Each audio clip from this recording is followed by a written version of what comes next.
खबरें जो आपको सीधे जोड़ती हैं हमसे, जिनका आपकी जिंदगी पर होता है सीधा असर।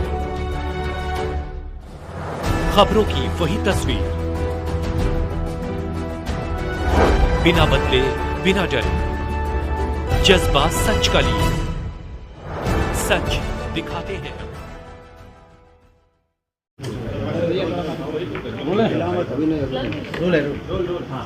सर, रेप पीड़िता में क्या एविडेंस आज मिला है और क्या कुछ सत्यापन के तौर पे क्या कुछ है? ये कौन है आरोपी परिवार के तौर पर?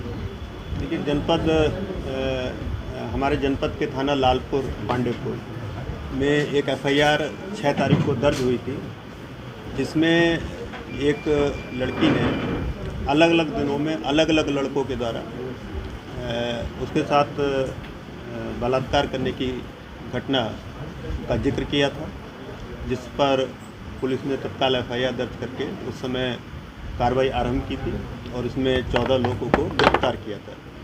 आज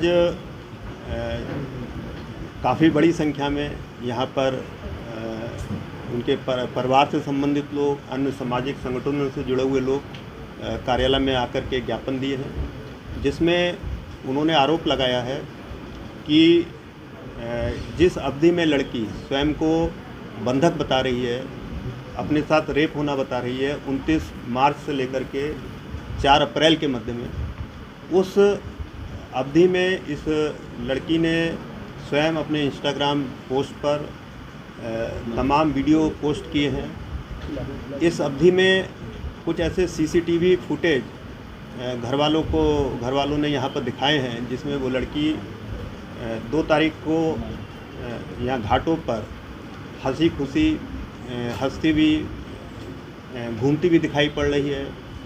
या एक वीडियो और दिखाया गया है जिसमें वो अपने दोस्तों के साथ मोटरसाइकिल पर जाती हुई दिख रही है।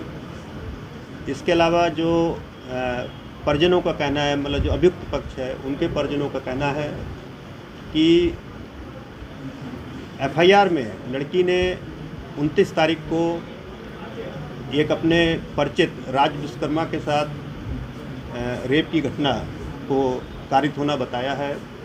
उसके बाद उस लड़की को एक स्थान पर छोड़ दिया गया, जैसा एफआईआर में लिखा है।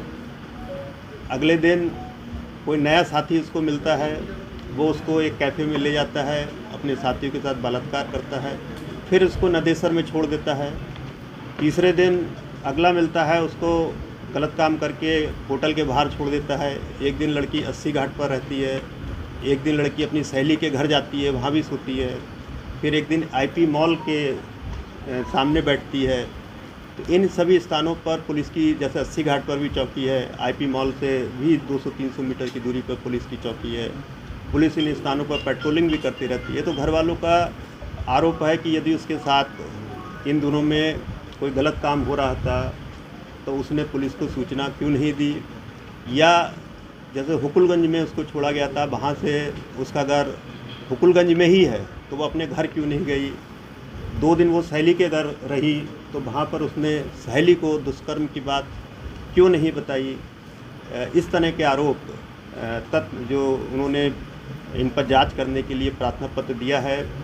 इनका ये भी कहना है कि यदि 23 लोगों ने उसके साथ गलत कार्य किया तो उसके कोई चोटें, शरीर पर कोई संघर्ष का निशान क्यों नहीं आया।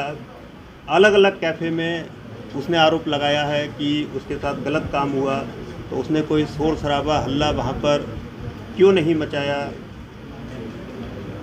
जो 23 लोगों के नाम, जिसमें से 12 नामजद हैं एफआईआर में, और कोर्ट में लड़की ने मात्र 9 लोगों को नामजद किया है। घर वालों का आरोप है कि जैसा इन्होंने आरोप लगाया है कि लड़की ने कुछ लोगों से पैसा लेकर के उन लोगों के नाम कोर्ट में लेने से मना कर दिया। इस तथ्य की जांच करने का उन्होंने आग्रह किया है।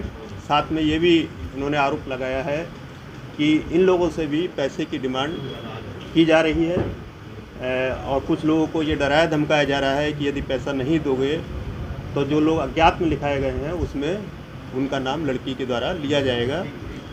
इस तरह के आरोप घर वाले लगा रहे हैं। जिसके अलावा कुछ और आरोप भी हैं, जैसे एक एफआईआर में 30 तारीख को दानिश नाम का लड़का लड़की के साथ कथित बलात्कार करता है, जैसा लड़की ने एफआईआर में आरोप लगाया है। वही लड़का 3 तारीख को पुनः लड़की को अपने मोटरसाइकिल पर बैठा करके पुनः ले जाता है और पुनः उसके साथ गलत काम करता है। तो घर वालों का आरोप है कि जो लड़का ऑलरेडी उसके साथ रेप कर चुका है, वो लड़का लड़की पुनः उसके साथ स्वेच्छा से क्यों जा रही है मोटरसाइकिल पर।